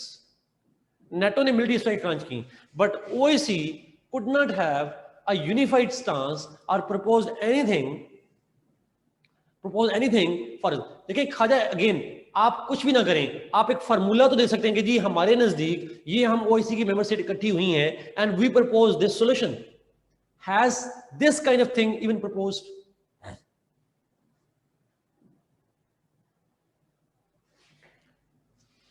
They haven't any. अगर पैलेस्टाइन पे अमेरिकियों ने वॉर तो नहीं की ना, they proposed a diplomatic formula for that. अब उन फार्मूलाज जो हैं उसके बारे में कोई ओआईसी का फार्मूला आपको नहीं मिलता, and that's the problem. If they don't have the military, but not everything is resolved militarily. Some things are resolved through mediation, through kind of mediation efforts. So मैंने कहा बोस्निया और Kosovo में NATO forces launched military strikes to protect the Muslims from the genocide. मुसलमानों को genocide को रोकने के लिए नेटो ने स्ट्राइक्स की थी यहाँ पे। मैं शॉर्ट सा बता देता हूँ जी, क्वेश्चन आ रहा है कि वो थोड़ा सा शायद ब्रीफ हिस्ट्री बता दूं। बोस्निया का इशू बना था 1992-93 में, जब एक मुल्क होता था पहले जमाने में यूगोस्लाविया। यूगोस्लाविया स्प्लिट हुआ 1992 में। स्प्लिट होके उसमें 3 कम्युनिटीज रहती थी। There were 3 communities living in Yugoslavia, और उनमें से एक थे सर्ब, क्रिश्चियन थे, दूसरे थे क्रोट्स, क्रिश्चियन थे, तीसरे थे बोस्नियंस जो मोस्टली मुस्लिम्स थे। 3 कम्युनिटीज। क्रोट्स एक अलग एथनिसिटी है, सर्ब्स अलग एथनिसिटी है, दोनों क्रिश्चियन बट एथनिसिटी अलग है, और एक थे बोस्नियन मुस्लिम्स। 3 एथनिसिटीज, 2 रिलीजन्स, वो 2 क्रिश्चियन और ये मुसलमान। क्रोएशिया अलग हो गया, मुल्क बन गया, फाइन। सर्बिया अलग हो गया, मुल्क बन गया, फाइन। जब मुसलमानों ने कहा हम अलग मुल्क बनाएंगे, सर्बिया ने कहा नहीं बनने देंगे, नो सेपरेट मुस्लिम स्टेट है। सर्बियंस ने वॉर कर दी, दे स्टार्टेड मैसेकरिंग द मुस्लिम्स। ये मैं बड़ी शॉर्ट स्टोरी बता रहा हूं। When they started killing thousands and thousands of Muslims, alpha Bravo Charlie आपने देखा हो, they started burying them in mass graves and all that. तो अब उन मुसलमानों को राइट्स को प्रोटेक्ट करने के लिए आप ओआईसी वॉर नहीं कर सकती थी, बट यूएन में तो जा सकती थी ना। They could have taken any condemnation और एनी सैंक्शंस और anything against Serbs and those who were backing Serbs, और सर्बिया को बैक कर रहा था रशिया उस वक्त। तो there was nobody who could protect their rights. Yes, and therefore OIC failed to do anything on that except for condemnation and all that. अच्छा, जब वो कुछ नहीं कर पाए तो नेटो फोर्सेस आई, दे bomb the Serbians and they sent the NATO forces and then the UN forces to protect the Muslims. UN ने फिर UN allowed NATO to send troops, NATO को allow किया था कि वो aerial operations करे, और फिर UN ने अपने पीस कीपर्स भिजवाए थे, और वो पीस कीपर्स का मतलब ये था मुसलमानों के गिर्द UN की फोर्स आ गई थी ताकि सर्बियंस उन पे हमले ना कर सके। आज भी UN की फोर्स वहां मौजूद है। गुलशेर जो थे वहीं पे उसी UN फोर्स में गए होते हैं, पीस कीपर। लेकिन ओआईसी फोर्स तो दूर की बात है, चले फोर्स का तो ऑप्शन ही नहीं था, but they didn't even use any political forum और economic steps to protect the Muslims, and that was the dilemma जी। ये एक pillar. Same almost happened in Kosovo. Kosovo भी ऐसा ही था। कोसोवो जब सेपरेट होने की बात हुई वहां भी सेम हैपेंड, बट इन 1999। 1992 में वहां बोस्निया में, 1999 में Kosovo. No, NATO did not launch nuclear attack. दुनिया में nuclear attack, they launched military strikes, air strikes. Okay, let's move to Chechnya. Chechnya पे चलते हैं। चेचनिया के अंदर भी अगेन ये इशू जो था थोड़ा पुराना है, बट शॉर्टली 1991 में जब सोवियत यूनियन डिसइंटीग्रेट हुआ, सेंट्रल एशियन स्टेट्स इंडिपेंडेंट हो गई, बाल्टिक सी स्टेट्स इंडिपेंडेंट हो गई, सोवियत यूनियन स्प्लिट हुआ मल्टीपल स्टेट्स इंडिपेंडेंट होती गई, तो रशिया का एक टेरिटरी है चेचनिया। चेचनियंस ने कहा कि हम भी इंडिपेंडेंट होना चाहते हैं, we also want to become an independent state, अलग मुल्क बनना चाहते हैं, but because they were Muslims, तो रशियन ने कहा no, you can't be separated from us, Chechnya की इंडिपेंडेंस हम एक्सेप्ट नहीं करेंगे। तो Russians launched military strikes against the Chechnyans, और चेचनियंस से मुस्लिम्स, और when they demanded separation and independence, the Russians refused, they launched military strikes on them. अच्छा, Russia ने बाकी किसी पे मिलिट्री ऑपरेशन नहीं किया, ना उन्होंने मिलिट्री ऑपरेशन किया सेंट्रल एशियंस पे, ना ऑपरेशन किया बाल्टिक्स पे, but they launched a strong military offensive against the Chechnyan Muslims, and they were when they were bombing the Chechens, Grozny बड़ा उसका कैपिटल था चेचनिया का, when they were bombing the Muslims, killing thousands of Muslims, OIC did nothing except for verbal support to the Muslims. No diplomatic efforts, no economic efforts were undertaken by the Muslims to protect the Chechenian Muslims. अब तो Chechenians की आवाज भी कोई नहीं उठाता. So this is again a failure of OIC. Rohingya Muslims का issue. Rohingya Muslims are based in Myanmar. अब उसको बर्मा ना कहिएगा, बर्मा उसका पुराना नाम था. Now it's called Myanmar. The real issue are two. One, Rohingya Muslims are not given the rights as citizens. The Rohingya Muslims in Myanmar are not considered the citizens and therefore they are not given the rights. Citizens के क्या rights होते हैं? मिसाल के तौर पर आप CSS कर सकते हैं, अगर आप citizen ना हो तो आप नहीं कर सकते. If you are not a citizen तो आपका freedom of expression limit हो जाता है, आपकी freedom of movement limit हो जाती है, आपकी freedom of jobs, everything gets limited. You don't get rights at all. So इसका मतलब ये हुआ कि if they are not considered citizens, they do not have the rights to do jobs, they do not have the right to security, freedom of speech and expression and jobs, education, health, वो सारी access जो है that is denied to them. So they are no man's land, they are people without a state. ये ऐसे लोग हैं जिनका कोई मुल्क ही नहीं है, जिस मुल्क में रहते हैं वो उन्हें accept ही नहीं करता, and nobody else also does them. Nobody else accepts them too. So there are people with no state and no rights at all, and there are millions of them, and OIC has failed to do protect any of their rights in this regard. कोई ऐसा right जो है वो नहीं है. किरण इसकी एक history है, क्यों नहीं कर रहे, वो कभी मेंबर सिटीजन थे ही नहीं, तो इसलिए उनको अब एक हिस्ट्री है उनकी पूरी, बांग्लादेश के साथ उनका कॉन्फ्लिक्ट है. They're like refugees, but refugees किसी मुल्क के होते हैं ना, ये किसी मुल्क के भी नहीं है. They're not even refugees of any state. They are people with no state, simply. Nomad कह लें दुनिया के, global nomads. दूसरा issue is the persecution of the Muslims. Yes, they are called stateless. That's true, Shumail. Stateless people. दूसरा issue क्या है? That is issue of genocide, the issue of persecution. The Myanmar government is alleged to have been involved in the genocide of the Muslims, the killings of the Muslims, Rohingya Muslims in Myanmar. Military operation के ज़रिए से air strikes, bombings, military operations, target killings, custodial killings. They are involved in the genocide of the Muslims. Rohingya के खिलाफ हो रहा है, and OIC is doing nothing on that. और आपके लिए शायद ये हैरानगी की बात हो, म्यांमार की गवर्नमेंट जिन वेपन्स से, जिन जेट से बम्बार्डमेंट करती है, उन जेट्स में से एक जेट उनको हम बेचते हैं, JF-17. We sell them and they kill Rohingya Muslims because of it. So लिखने वाली बात तो नहीं है, वैसे बता रहा हूँ सर.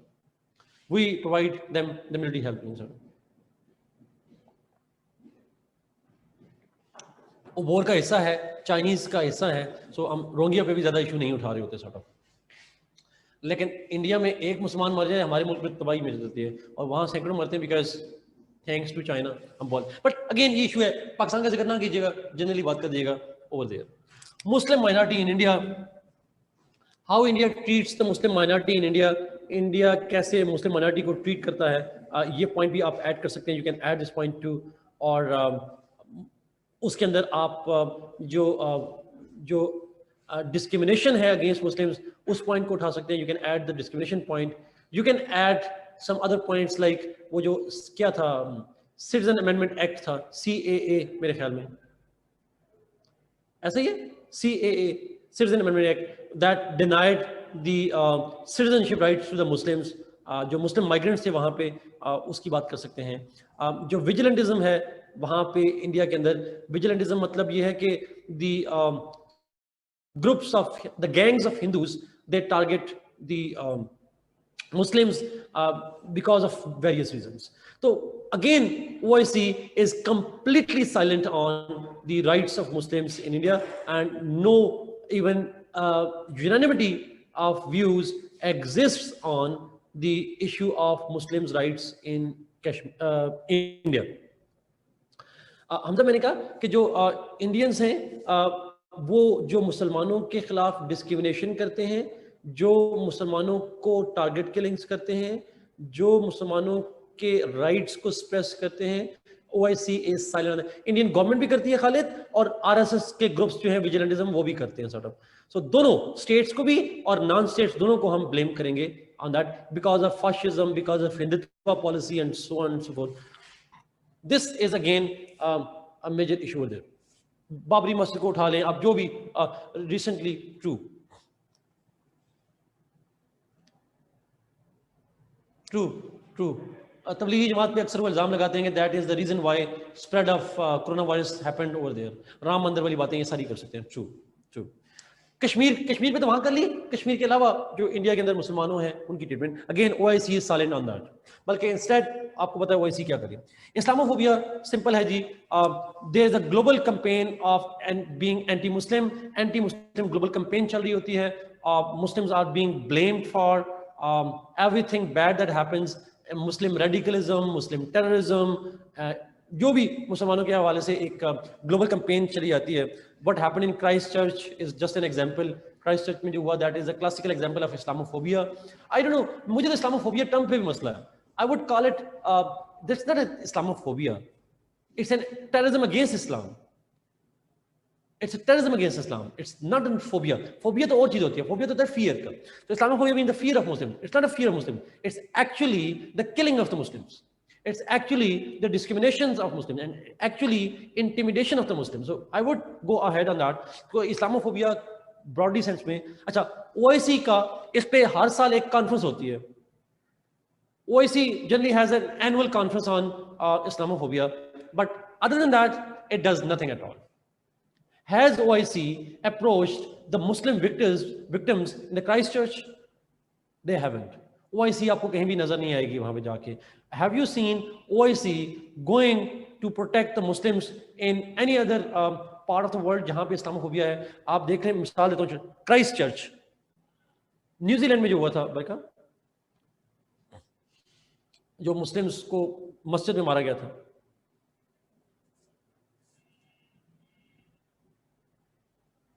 ट्रू। अच्छा, इसी तरीके से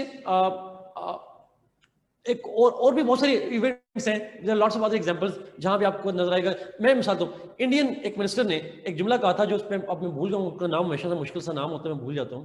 उन्होंने जब अल जज़ीरा को इंटरव्यू देते हुए कहा कि जहां भी दुनिया में 30% से ऊपर मुस्लिम पॉपुलेशन चली जाए, that becomes a problem for that state. He said it publicly कि जहां 30% मुस्लिम पॉपुलेशन हो वहां पे दुनिया में प्रॉब्लम बनना शुरू हो जाता है। He clearly blamed Muslims as the problem in the world. So did OIC respond to that, or at least countered that narrative? वो तो उल्टा इंडिया को इनवाइट करने के चक्कर में होते हैं, and this is an example out of it. So ये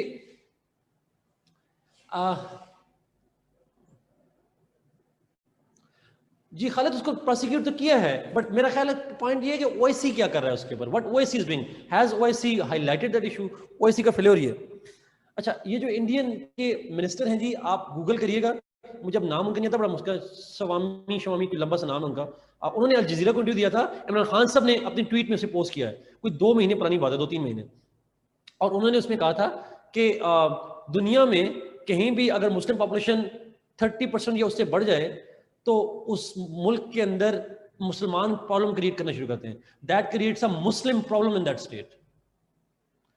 वो गूगल करेंगे आपको मिल जाएगा, उनका वो इंटरव्यू मिल जाएगा, इसमें वो बड़ा क्लियरली कह रहा है। But again Islamophobia is being spread by states, not just by the society but by the states.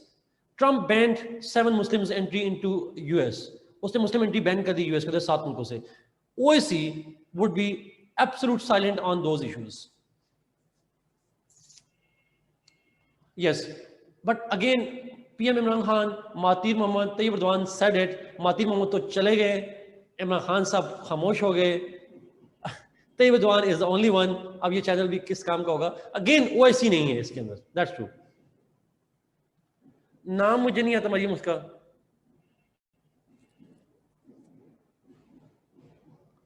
Yes, कायनात, थैंक यू। सबा रमामियन स्वामी साहब जो भी हैं सड़क। जुल्फिकार, आपका सवाल बड़ा एनालिटिकल और बड़ा अच्छा सवाल है। Is Islamophobia aggravated after the theory of क्लैशलेशन? लेकिन थ्योरी से पहले भी ये डिबेट थी। This debate of Islamophobia was still going on even before that. So इस थ्योरी का, this theory just highlighted it, it did not create it. Syria पे जाएं, अगेन ऑलमोस्ट सेम इश्यूज जी। सीरिया के अंदर भी वही इशू है। The civil war that erupted in Syria had in fact OIC did not have a unified stance. Solution तो बहुत दूर की बात है. OIC does not have a unified stance on Syria. OIC is divided on Syria. It has no unanimous position on the Syrian conflict so far. नहीं रही. Same in Yemen. OIC is divided on Yemen. It does not have a unified stance on Yemen, or thousands and thousands got killed, but OIC remains silent and it does not have a unified stance on these issues. Same in Libya. Libya के अंदर तो अभी भी war peak पे है between the two rival groups. Again, OIC is divided on that. Some OIC members are on one side, some are supporting the other side, and OIC is, broadly speaking, silent on those issues. Hundreds and thousands are getting killed. OIC doing nothing at all.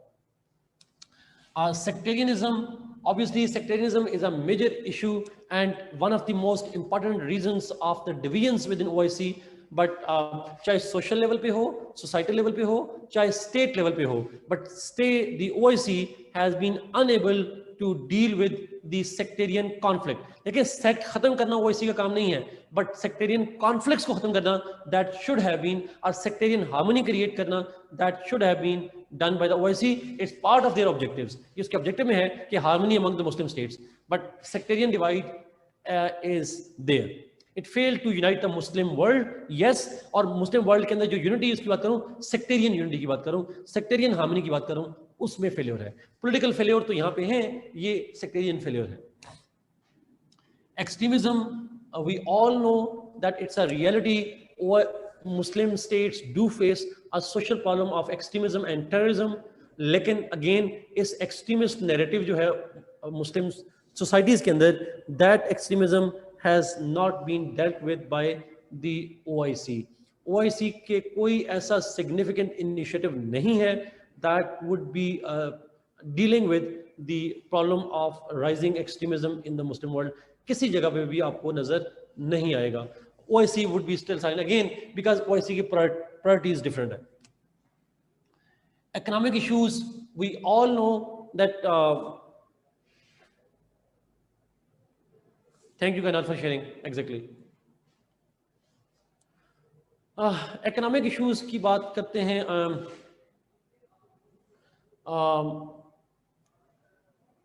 None of the OIC states is among the top 10 economies, if I'm not wrong.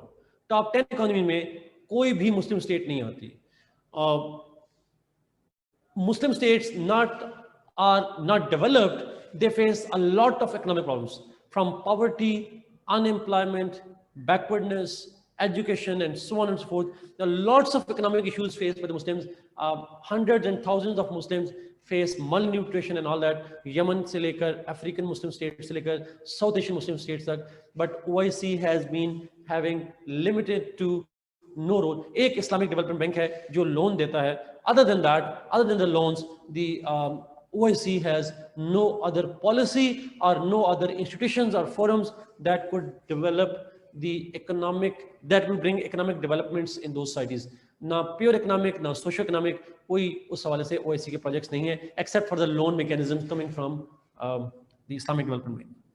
Social issues, अब social issues की बात की जाए तो वही चीजें आ जाएंगी. Issues related to gender, issues related to child labor or labor rights.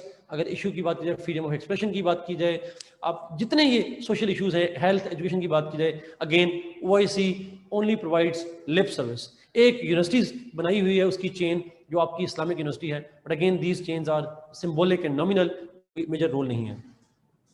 आखिरी ह्यूमन राइट्स, दी ब्रॉडली ये सारे इश्यूज आ ही जाएंगे, but OIC has been failed to protect human rights among OIC members as well as in broadly in the world. Muslims के जो rights हैं दुनिया के अंदर जनरली और particularly within the OIC states, OIC has been unable to take the issue of human rights. जिस organization में आधे बादशाह बैठे हों, मोनार्की बैठी हों, वहाँ हम ह्यूमन राइट्स वैसे एक्सपेक्ट कर भी नहीं सकते, लेकिन स्टिल हम पेपर में लिखने के लिए we can write that to.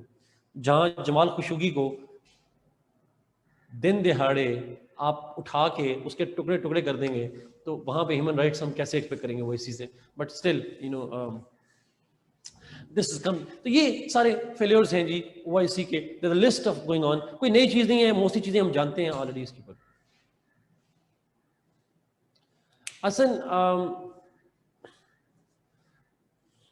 Jamal खुशोगी, paper में ना लिखिएगा नाम प्लीज उसका, वैसे पेपर में ना लिखिएगा उसका नाम।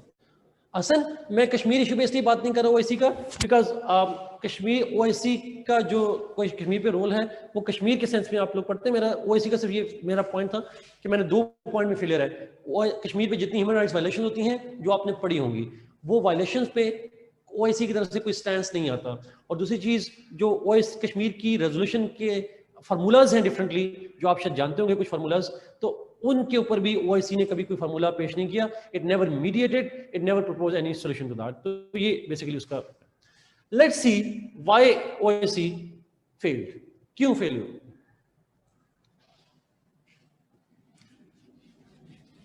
So let me highlight some key reasons for this failure.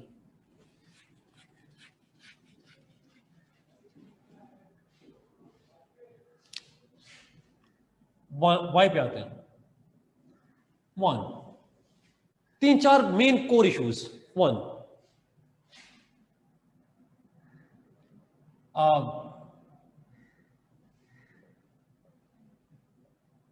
Umma. 2nd, sectarian divide। 3rd, conflicting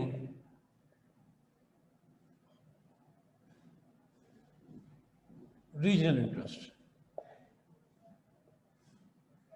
4th,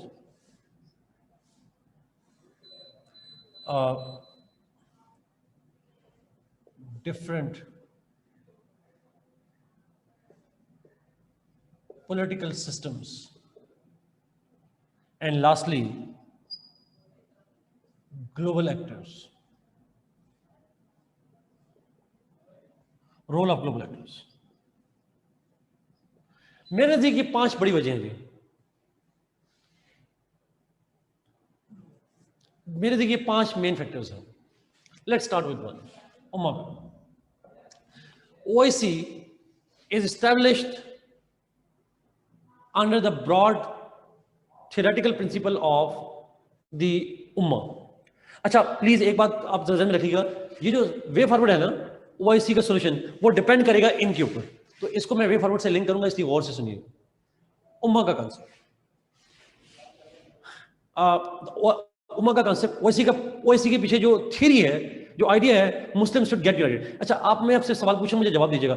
do you know any other organization, international states organization यानी inter governmental organization, established in the name of religion?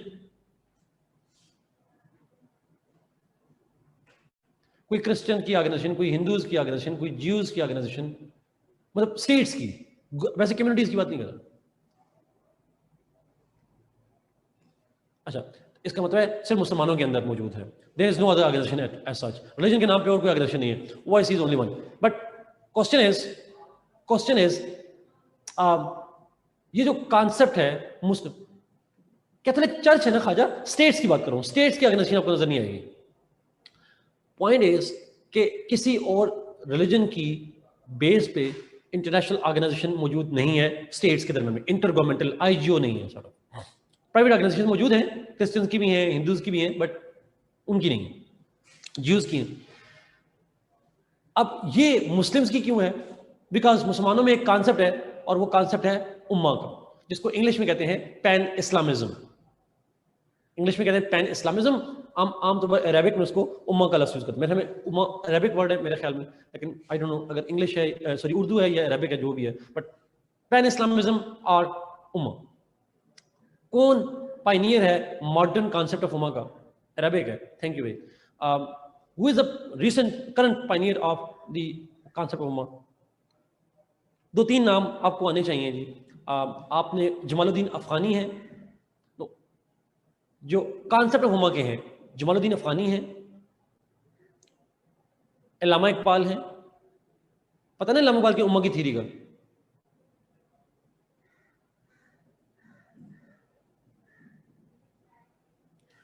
Jamaluddin अफगानी, ये matric की Pakistan study उठाई, उसमें लिखा हुआ है सारा का सारा।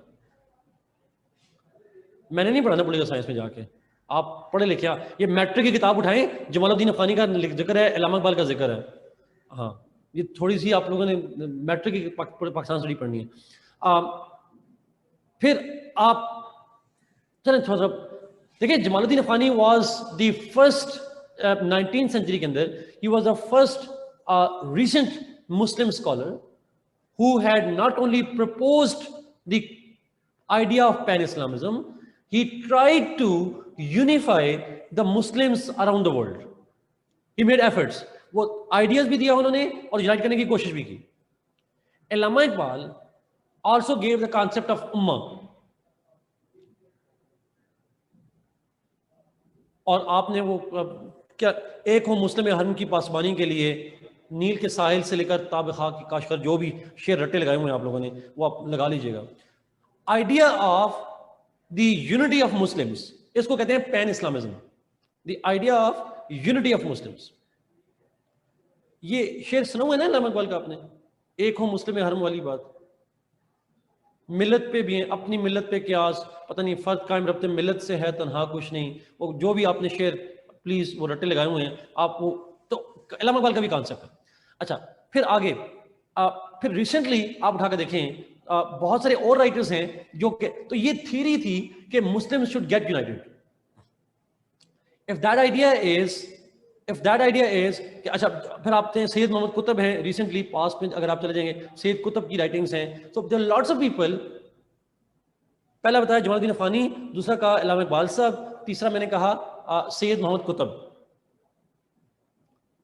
नहीं, अल्लामा इकबाल की शायरी को इंग्लिश में ना लिखिएगा, वो रोमन इंग्लिश हो जाएगी. ट्रांसलेशन तो हम कर नहीं सकते, रोमन इंग्लिश हो जाएगी तो बेहतर है आप उर्दू में लिखें. But point is there are different writers. Sayyid Mohammad Qutb, exactly, there are different writers who propose the idea of उम्मा. लेकिन मेरा सवाल ये है, does every Muslim state and society feel as attached to उम्मा as some of us do? Does every state consider the religion the only binding force? No. The importance of religion varies from society to society, and not everybody is some are liberals now, cannot liberal nahi kahunga. Most of us are having different interests. Most of the states have interest in religion, but they do not be friendly to other person because he is also a Muslim. मजहब की बुनियाद पे हामनी होगी, ये जरूरी नहीं है हर बंदा ये फील कर रहा हो. जरा हम इतने टची हैं कि मजहब के नाम पे इकट्ठा होने की बात करते हैं, लेकिन अपने ही मजहब वालों को जमीन के एक टुकड़े की खातिर जान से मार भी देते हैं. ऐसा ही है ना. तो मजहब इंपॉर्टेंट है, लेकिन मजहब की बुनियाद पे दूसरे इंसानों से हमारी अटैचमेंट जो है ये नजर नहीं आएगी आपको. So not everybody feels as attached to this point as some of us feel. अच्छा, अब आप एक कॉन्सेप्ट पढ़ेंगे सोशियोलॉजी में और पॉलिटिकल साइंस में, और वो है असबिया का कॉन्सेप्ट, इब्न खल्दून का कॉन्सेप्ट ऑफ असबिया. तो इब्न खल्दून का कॉन्सेप्ट ऑफ असबिया अगर आपने नाम सुना हो, तो दैट कॉन्सेप्ट ऑफ असबिया actually is the idea that the solidarity is not built on the basis of religion, it is built on something else. Ibn Khaldun ने कहा था सॉलिडारिटी असबिया पे, पैन इस्लामिज्म का एंटीथीसिस है, अपोजिट है असबिया का concept.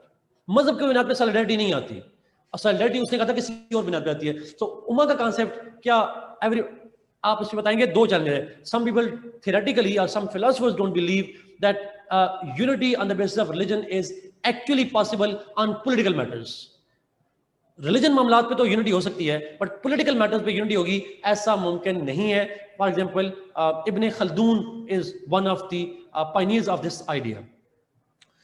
और दूसरी कहेंगे not every person feels attached to the religion the same way. हर एक के अंदर जो है वो ऐसा नहीं. दैट्स ट्रू मुनीसा. Syed also discourage that point. True, absolutely true, absolutely true. So now ये उम्मा के आइडिया पे क्वेश्चन मार्क है, क्योंकि उम्मा का यूनिटी पॉसिबल ही नहीं है, आर्टिफिशियल है. इसलिए कहा जाता है कि Muslims could not get united because concept ही नहीं मुमकिन.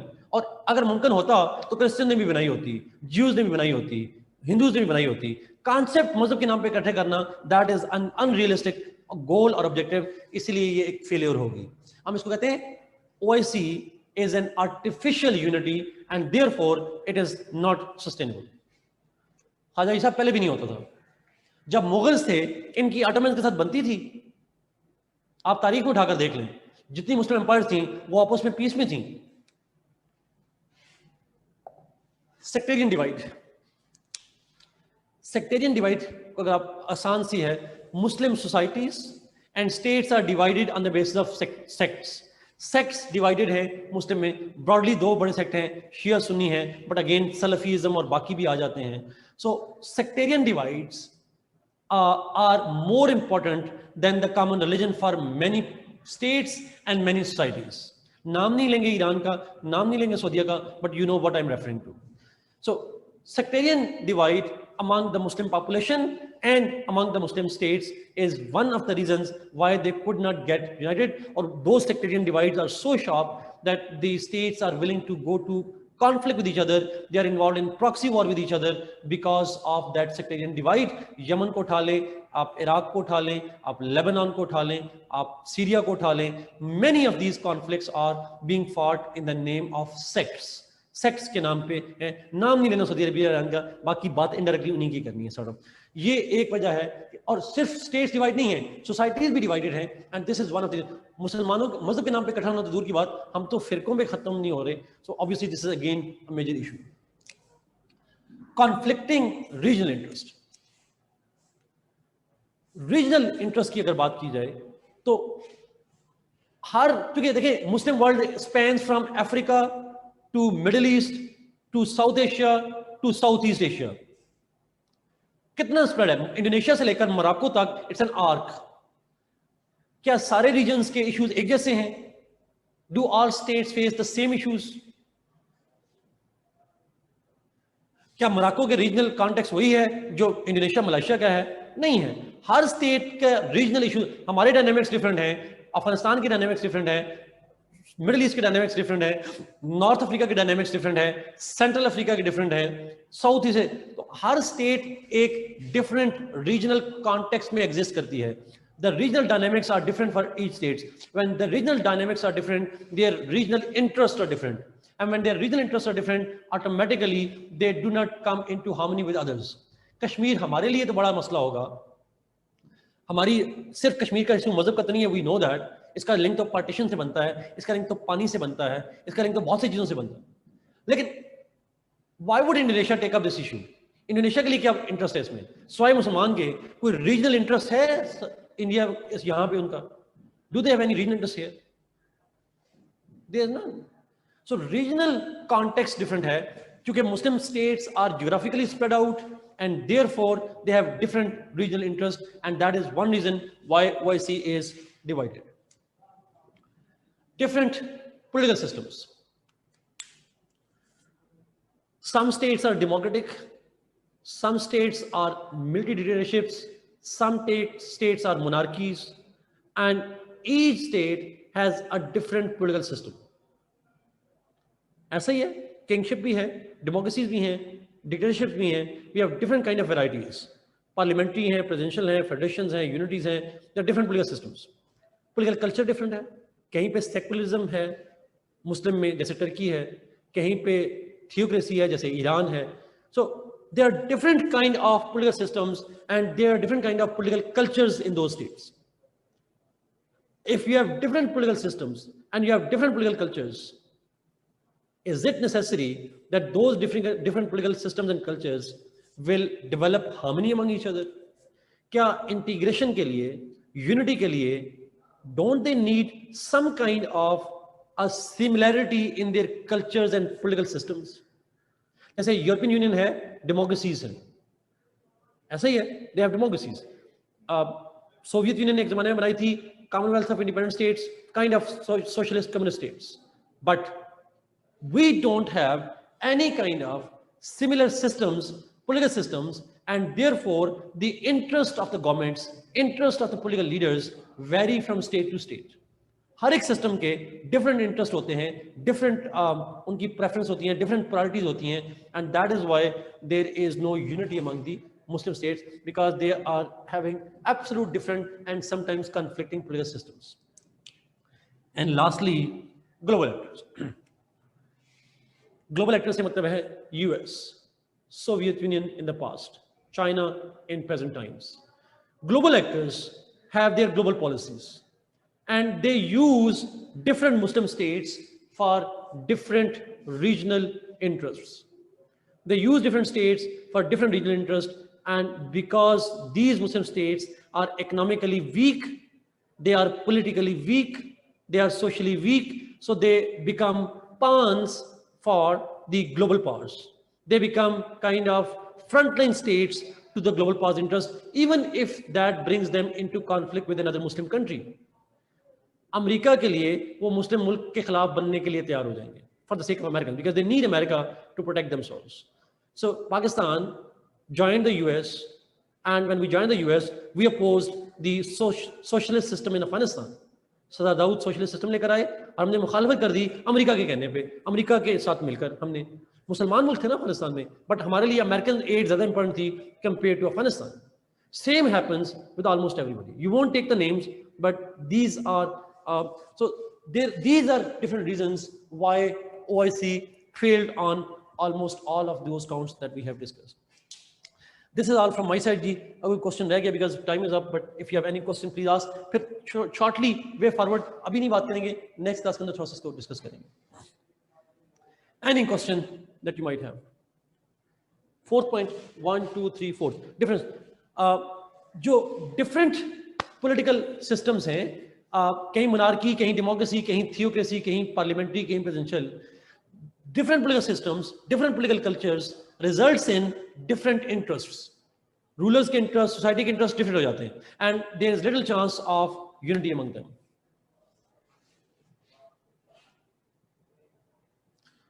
Role of global actors की बात की जाए तो global last point का उठाया फायदा नहीं, तो global actors से मतलब ये है जो Muslim states हैं, they had sometimes worked for global actors, global states. US के साथ मिल जाएंगे against their fellow Muslim state. Sometimes they would join another Muslim state against somebody else. So global actors actually, they pressure and they exploit the weakness of the Muslim states and they create divisions. Yes, Amna, I will. I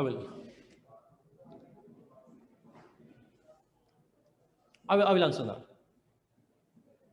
True, Mariam, agreed. वो उसको next class में पूछेंगे, next class में चलेंगे. Thank you so much. God bless you. Be safe. Inshallah.